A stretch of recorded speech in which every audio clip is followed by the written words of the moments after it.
consecutive meetings. There was quite a lot of discussion. Um, the working group, the tier 3 working group, discussed that initial rough draft at 2 meetings in July and August, and we reviewed it with staff as well in August. So a lot of feedback has come in from all of you. I appreciate that. And before I said about drafting a second version, I wanted to just sort of run some options and questions by you based on some of the feedback that's been received in some of those board discussions. So the memo I provided the other day for today's meeting frames that up, and figured it made sense to just walk through it, starting with the first page and working to the last page. And I don't really want to give you a whole lot of table setting because we've done that. I really just am interested in hearing board feedback on the various items that you see on the page. Thanks, Alex. And I hate to do this, but I am sitting in a school library in Connecticut in somebody's office, and I expected to be here till 4:30 and not beyond 4:30. So I do want to curtail our executive session. I think I can give you a 2 to 3 minute summary of where we are in the GC hiring process, and then postpone our discussion on that. But if we could wrap up Alex's conversation in a little bit less than half an hour so that we can have that couple of minutes in executive session, that would be helpful. So can we aim for 4:20 with Alex's memo? That's fine with me, Janet. And again, I queued this up for you thinking that we're going to talk about it today and on Monday, so we can continue the conversation then. Okay, so let's aim for wrapping up this conversation at 4:20. And go ahead, anybody that has thoughts on tier 3 board members first.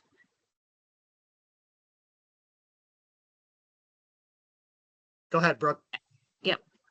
I'm a little bit concerned about the exemptions. I think it gets kind of complicated, but just from a conceptual standpoint, if one of the critical resources, we want to say, oh, if there's only one, then it doesn't really trigger.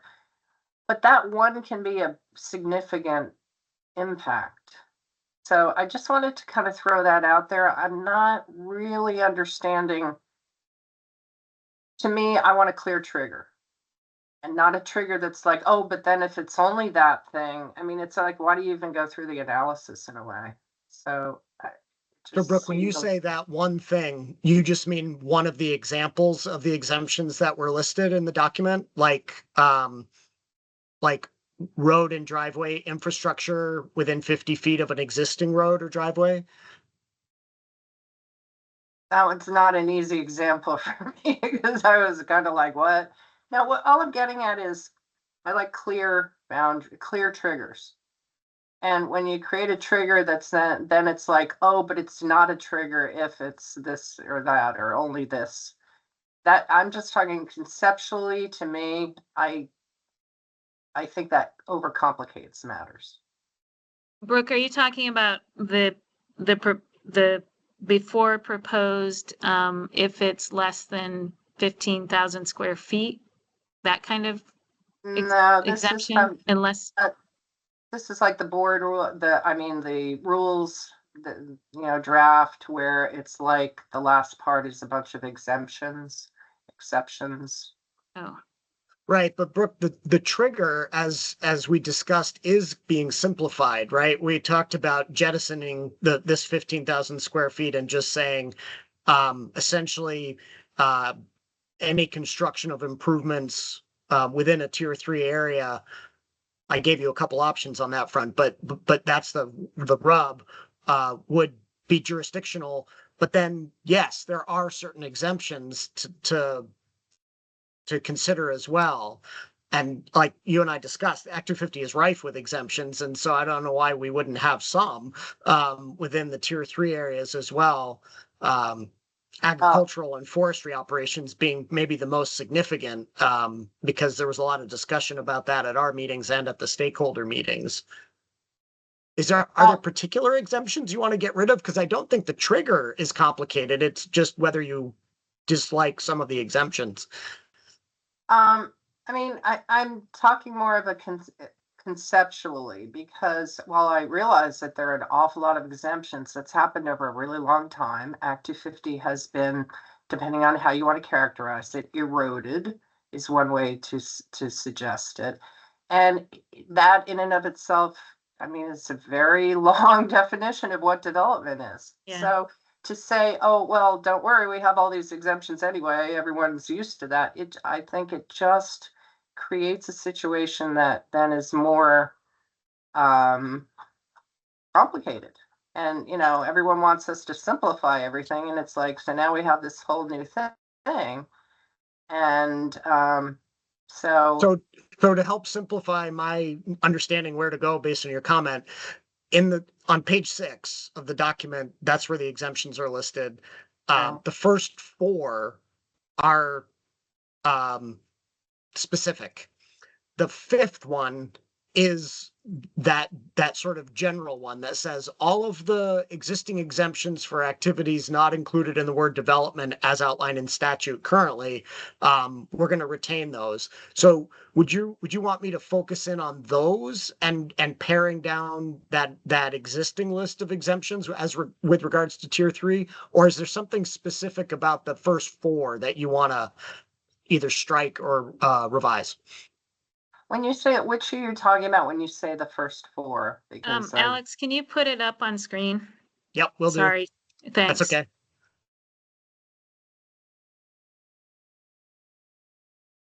So this is page 6 of the document, and these are the 5 listed exemptions, and the first 4 are the specific ones that I was mentioning, and then this 5th one is the one that talks about existing statute, and whatever is not included in the word development under existing statute, we would carry through to not be development in a tier 3 area as well.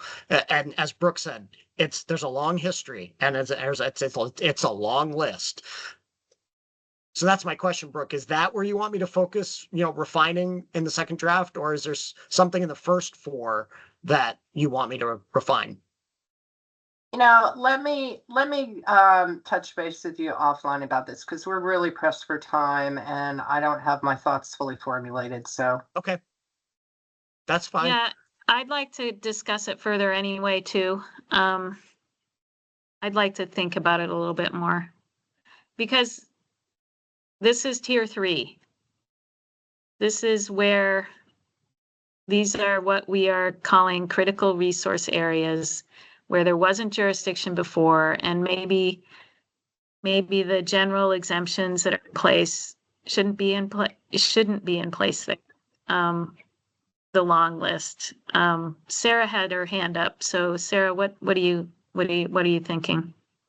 So I have 2 things. I have one that might help frame this discussion a little bit more.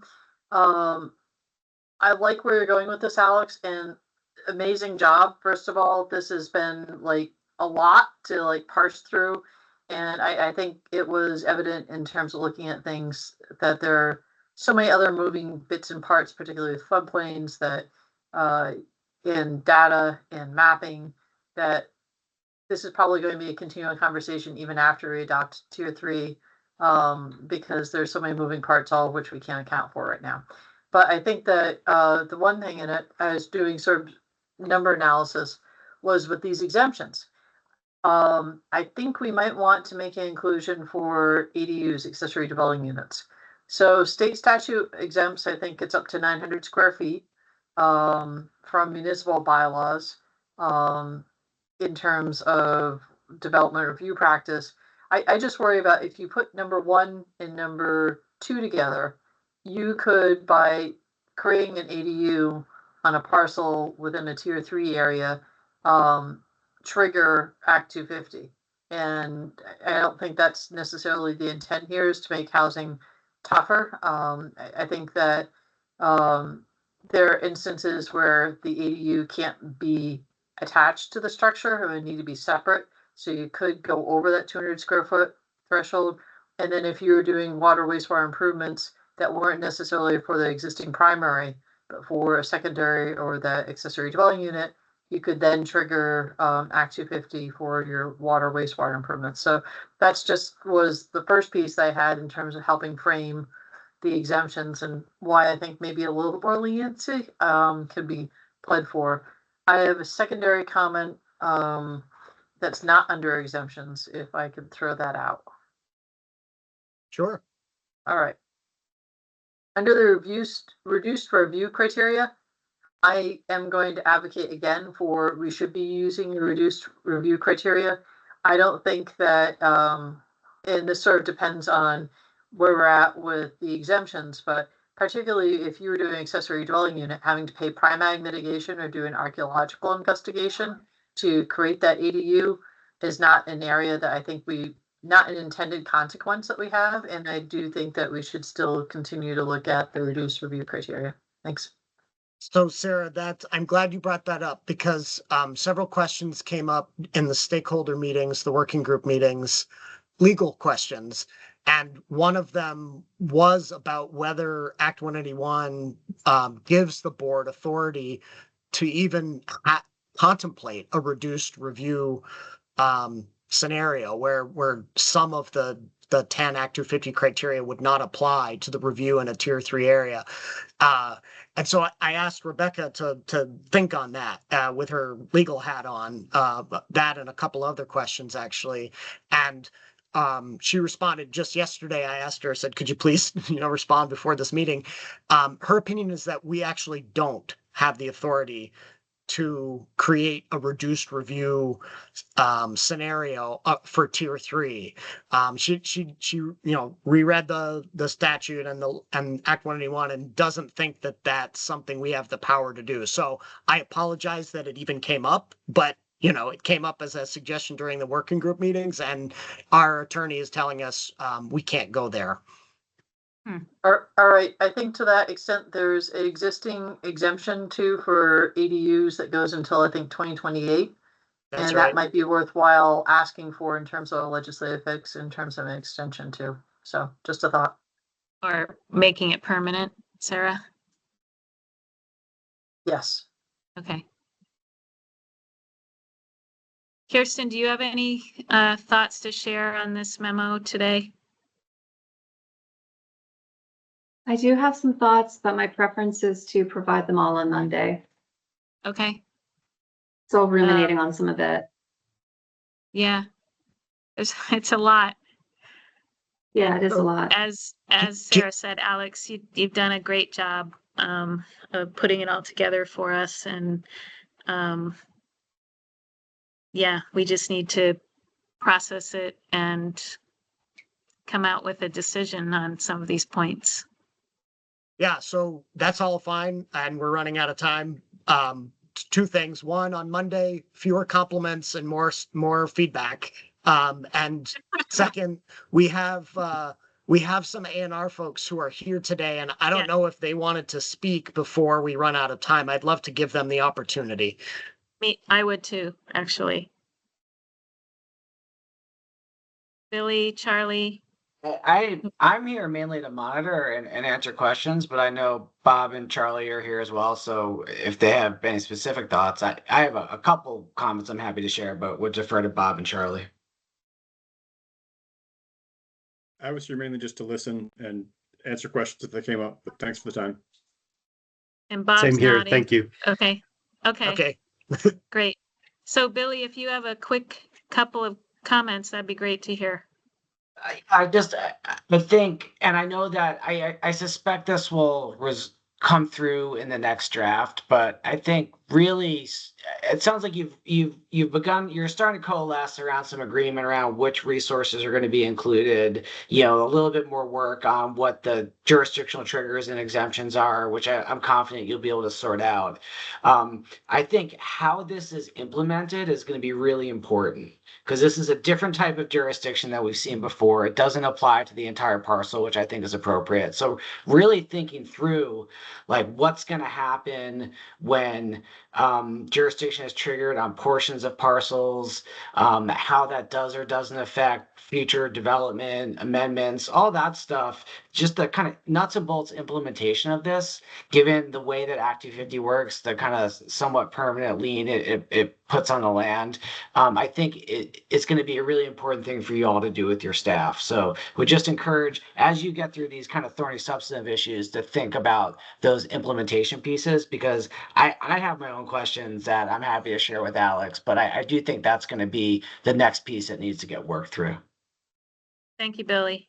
Yeah, it's super good point, Billy. And we will be leaning heavily on our district coordinators once this second draft comes around to school us on you know, what is not going to work or what needs to be tweaked in order to deal with unintended consequences or sort of future proofing to the extent we can do it. Yeah. So we're going to continue this discussion on Monday. Any last comments? We have 2 minutes before my self-imposed 4:20 deadline on this topic. Any other comments?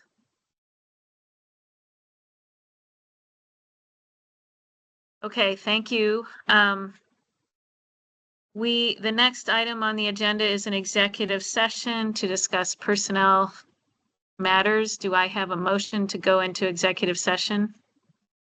Brooke, The board needs to discuss pending and probable Act 250 appeals and enforcement actions, personnel and staffing matters, and to have confidential attorney-client communications on these matters. I move that we find that premature public knowledge of these matters would place the board at a substantial disadvantage, and the board should enter executive session. thank you, Brooke. Sarah, I'll second. thank you. Any discussion? All those in favor, please say aye. Aye. Aye. Hi. It was 5 hands up and 5 ayes. And so we're going to leave this meeting, go into executive session, and then return to this meeting in a few minutes. Thank you very much. See you on the other side.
Not showing yes.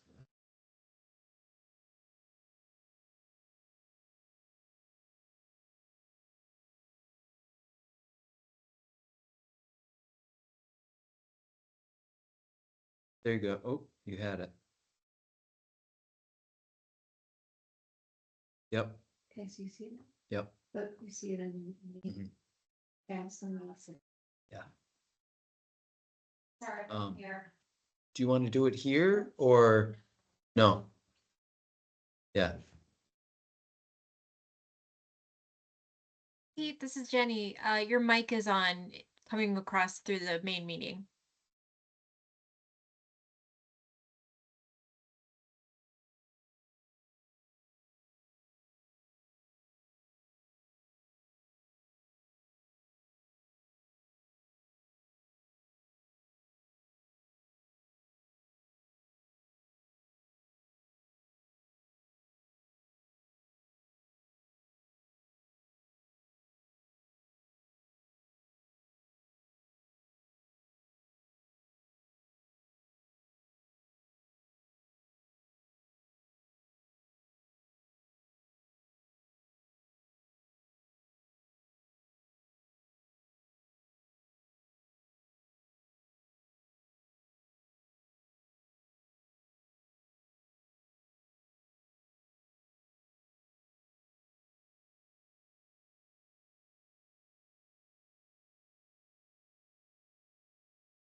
Yeah, I haven't been involved in that.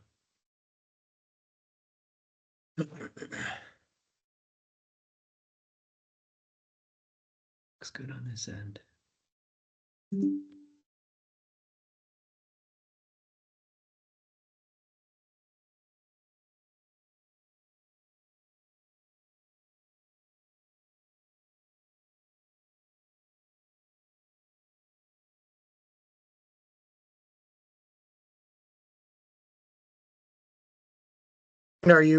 Are you hearing us?